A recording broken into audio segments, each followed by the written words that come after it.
It is 9 p.m. on the East Coast, and Hurricane Milton has officially made landfall in Florida. Forecasters are now warning of potentially life-threatening conditions, with storm surge possibly reaching up to 15 feet in some places. Already, flooding and heavy winds and rain have taken over much of Florida's Gulf Coast and beyond. Already, almost 800,000 people have lost power. More homes could go dark as the storm moves inland.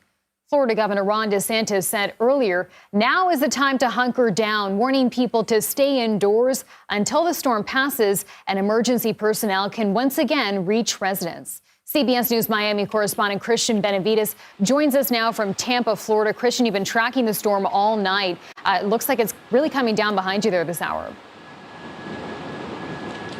Chanel, yeah, we've seen conditions truly deteriorate, particularly within the past hour, as Milton has already made landfall just south of us. At this point, what we're seeing is those whipping winds. We're seeing heavy rain, and as I mentioned, the conditions certainly deteriorating much more than we saw earlier. In fact, even just walking over to our vehicles to open the door, having a hard time doing something like that. Certainly, you got to remember that the Tampa area hasn't seen a major hurricane make this sort of impact in over a century. So we'll have to see how the damage that this storm does, how that compares to some of the storms that we've seen happen here within, particularly along the Gulf Coast in the past couple of years. What we've seen is just communities absolutely decimated. As I had mentioned to you earlier tonight, we've spoken to residents who live in those barrier island communities. They say that they haven't seen storms like this. They've lived there for decades, and it's certainly something that it's shocking to them. We spoke to one woman who lives in St. Pete Beach. She said that the storm surge during Helene, which happened not 2 weeks ago, came up to her neck. She had decided to ride out the storm. Sorry, we're hearing some sort of commotion happening here. It's just, as I mentioned, as these whipping winds get going, you sort of see debris that goes out on the street, and we just want to make sure that everything is okay around us, and it looks like it is. As I mentioned, this woman in St. Pete Beach told me that she had ridden out Helene. The storm surge at that point was at 5 feet, because remember that Helene stayed about 100 miles offshore from where we're located, and it still decimated that community. Water up to her neck. She called police. She started calling for help.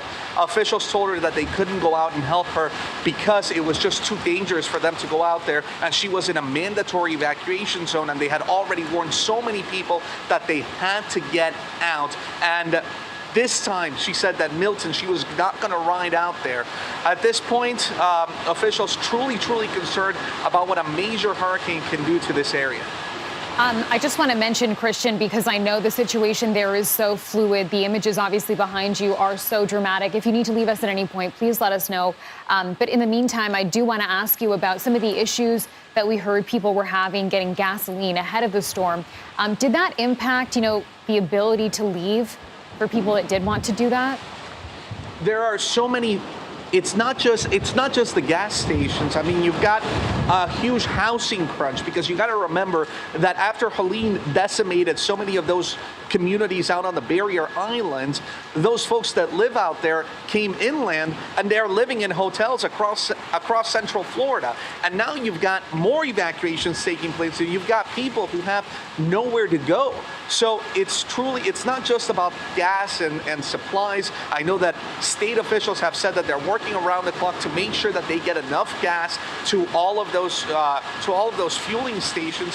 But what is truly remarkable is that so many folks at this point are having a hard time finding housing, finding where they're going to ride out the storm. At this point, obviously, everyone is where they need to be in order to be able to shelter as this storm takes place. And Christian, we're just starting to get some numbers on the immediate impact of this weather. More than 100,000 people have lost power in Hillsborough County, and that's where you are. Across the state, we know nearly 800,000 people are now in the dark. We'll let you just check in there to see if you're okay to continue reporting. But do let us know again, Christian, if you need to take shelter. Yeah, we're fine. As I mentioned at this point, yeah, we will. You know, at this point, we're inside a garage. But as we look out from here, we are seeing that debris is starting to fly down a road. This is a main artery here that's here in the Tampa Bay area. So when we hear that there's major debris going by, we just sort of take a look behind us. But we're high up, and over here we're safe because we're surrounded. We're inside the hotel. We're in a hotel garage, so certainly safe in here. I think you just mentioned the power outages in Hillsborough County. We know that this is an area where they're anticipating that they would have some power outages because of where this storm is going through. The north side of the storm is where you see those heavy winds and you see those whipping winds, and that's normally what's knocking out the power. Where we're at here in downtown Tampa, we're still seeing that the lights are on. We saw some flickering happening earlier, but we fully expect that there will be more outages as the storm moves through. This is certainly a time that people are making sure that they've got what they need following the storm, because you got to remember, once power is out, it could potentially be out for some time. And so people have their generators, and that's why you're seeing so many gas stations. You mentioned that so many gas stations that were out of fuel. Folks are just making sure that they have enough gas, not just to get around, but for those generators to be able to just stay in their homes while cleanup gets underway. State officials have said that they've got a number of linemen already ready, scores and scores of linemen that are already ready to be able to respond after the emergency happens. I think one thing that I should also note is that landfall for this storm happened so much earlier than originally forecasted. If you'll recall, some of the early models said that landfall was going to happen perhaps in the overnight hours after 2 a.m. in the morning. So you just got to hope that folks that live out on those communities, on those barrier island communities, that they got to where they needed to get to in time for the storm. Another thing I'll mention is that even earlier today, perhaps a good sign is that downtown Tampa looked like a ghost town because so many people heeded those evacuation orders with just a handful of exceptions. One of those exceptions, a woman who was driving down the road, she got into an accident with an emergency vehicle. And that's why officials have said that, look, you needed to be hunkered down from earlier today because you've only got emergency vehicles that were out earlier. At this point, we're not seeing any vehicles out there. Everyone is hunkered down. Christian, we so appreciate your commitment to telling us this story this hour. Please just take a second to reevaluate what's going on behind you to make sure you're safe. We thank you for this, and we'll check in again soon. And CBS News Chicago's chief meteorologist Albert Ramon joins me now for more on the path. So what are we looking at right now, Albert? You know, as Christian mentioned, landfall happened so much faster than originally expected. What is the latest on the storm's path this hour? Well, it's inland, you're right, and the slowly but surely weakening will occur. As a matter of fact, we're looking at the sustained winds going from 120 miles per hour in the last hour to now 115. But let's get you updated on the big headline. Milton has made landfall as of 8:30 Eastern time near Siesta Key. That's just the south of Sarasota. You see Tampa Bay up towards the north came in with 120 mile per hour winds. We have reports of 93 mile per hour wind gusts at both St. Petersburg and also in Sarasota. And now it's down to about 115 miles per hour, still a Cat 3. It'll be a Cat 2 in the next hour. And just after midnight, we're expecting it to be a Category 1, but still destructive winds are in the forecast as it moves across the entire peninsula, now moving up towards the north of Sarasota. So this is a look at some of the latest wind gusts. In just the last couple of minutes, we're getting reports of the gusts up to 82 miles per hour in Tampa. So you saw the live report, the trees, the wind, the rain coming down. This is the worst the weather has been in Tampa, at least downtown, all evening long. And it's two main concerns now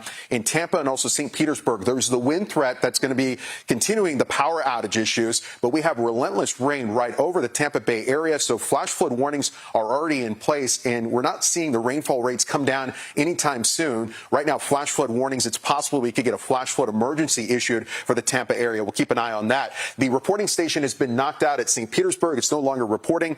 Again, we had a report of 93 miles per hour in the last hour in Sarasota, 82 mile per hour wind gusts right now in Tampa. Along with the heavy rainfall, we're looking at that extreme wind warning that remains in effect for at least the next 30 minutes across the Tampa area. So you want to shelter in place away from windows. Weather Service advised when these extreme wind warnings are posted during tropical events, you want to treat them almost like a tornado warning. It's a huge area, again, with wind gusts accelerating well above 75 miles per hour. The Doppler radar out of Tampa still suggesting wind gusts around 80 miles per hour offshore. This is the one headed towards Venice and also Sarasota and Siesta Key. So we're talking about landfall. We had the first eye wall move in, the center right on top of you, and now the secondary eye wall here towards the left side of the eye, the western side of the eye, moving ashore. And there are also some very intense winds being sampled over Tampa, downtown Tampa right now at 76 miles per hour. So tree limbs can come down, trees could come down. We've got saturated soil. We could have continuing power outage issues, so stay away from windows. Let's track this for you. There's the Category 3 hurricane now. Again, I think it'll be a Category 2 within the next hour, hour and a half, as it's now interacting with land, expecting Category 1 strength right around 2 a.m. That's still 90-mile-per-hour winds. So the Orlando area, central areas of Florida, you're going to get hit by these destructive winds. And by the time we head into tomorrow morning, it's going to pass right over Cape Canaveral. The Kennedy Space Center still is a Category 1 hurricane. That's 10 a.m. tomorrow morning. That's going to be passing to the north of Bahamas, and then things start to finally settle down. I don't think, though, we see tropical storm force winds exit out of Florida, at least the east coast of Florida, until around 7 o'clock, around dinner time for tomorrow. The other big headline, and this is going to be, I think, what this hurricane is remembered for, it's the storm surge south of Tampa, around Venice Beach and around the Sarasota area, 9 to 13 feet. Back to you. All right, Albert Ramon, thank you. And for the latest on this, let's check back in with Jamie Rome. He is the Deputy Director of the National Hurricane Center. Jamie, good to see you again. So since we last talked, we can now confirm that the hurricane made landfall. Talk to us about what's going on with your radar situation right now. What's the latest on this? Well, we're seeing that very heavy rain rates that we have been advertising and talking about for several days now develop. Some of these rain rates occurring over the Tampa area, coming down just so hard, 3, 4, 5 inches per hour. And to put that in context, because it might not, you might not be used to hearing those types of numbers, it's 2 and 3 times the normal rain rate or speed that rain would fall from just a traditional thunderstorm. And when rain falls that fast, that hard on an urban area, you almost get an instant flood. It has nowhere to go, and you just get this instant flash flooding. And you're seeing that unfold all throughout the Tampa Bay area as we speak. That shield of heavy rain is going to slide northeastward along the I-4 corridor overnight, affecting Lakeland and Orlando in the next few hours. So it is absolutely unsafe to be out of your house and driving in these conditions. And what do people need to be watching for as we head into the later evening hours tonight? We're really watching this rainfall. I mean, the surge is happening. We don't have instruments to measure it. The surges of that magnitude, that 9 to 13 feet, we don't have instruments that can measure that. So it will have to be surveyed after the fact. But I can tell you from experience, it's absolutely happening. You're getting, significant storm surge, not to 9 to 13 feet, but still consequential storm surge all the way down into the Naples area. That's going to continue through about midnight before things start to relax a little bit. And then we're just going to watch this heavy rain shield, because I really worry about this rain rate is going to come down so fast, so hard along densely populated areas. And I think we're going to end up with locally catastrophic flooding in some of these places as that rain rate slides along the I-4 corridor. And, Jamie, you mentioned the speed at which we saw the rainfall sort of accumulate aggressively.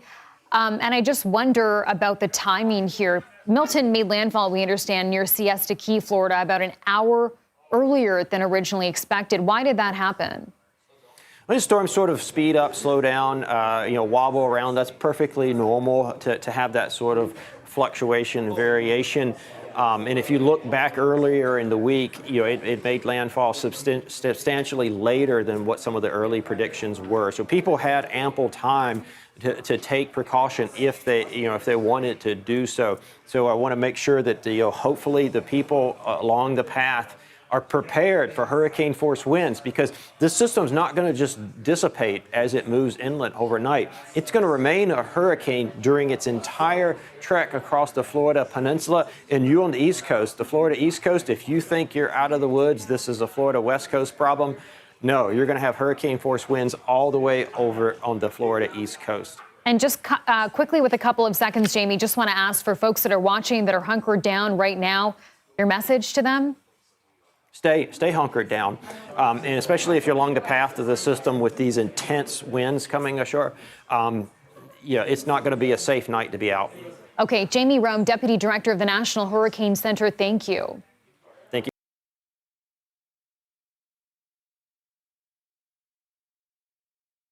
Coverage of Hurricane Milton now takes us to Tampa. CBS News Miami's Anna McAllister is there live tonight. And Anna, those conditions, we've seen them all night long, have been so intense, even intense at this hour. Wow. How are you doing right now? Hey, Naja and Jim, the wind's really picking up. Just over, the hat's about to go. Just over since last time I spoke to you about an hour ago, we're seeing this parking lot becoming a little bit more flooded. I want to take you back here to the parking lot behind me. We've been watching as the water has been coming up, inching closer, and the winds. Just take a look at these trees here. You can really, that's just a testament of how windy it is, as well as, when you see me on camera getting pushed around a little bit, that's no joke. I mean, the winds really are that strong here. I ran in to use the restroom really quickly, and in my hotel room, there's already water creeping inside of it. I'm on the first floor, there's already water coming inside, and you take a look from outside the window, there's a lake behind us. Some of those trees are already broken off, some of them are torn out of the ground, so definitely a strong wind event here. People, like I mentioned before, they've pretty much been staying inside. Some are curious. They've been coming out here just checking out the situation, but they'll just take a peek and then come back in. Even if I'm just walking out from the hotel room, just trying to open the doors, I mean, it's like, you're just trying to pry them open. And just one right before our live shot, just getting out of the door, I mean, it's like the door of our car felt like it was going to fly off.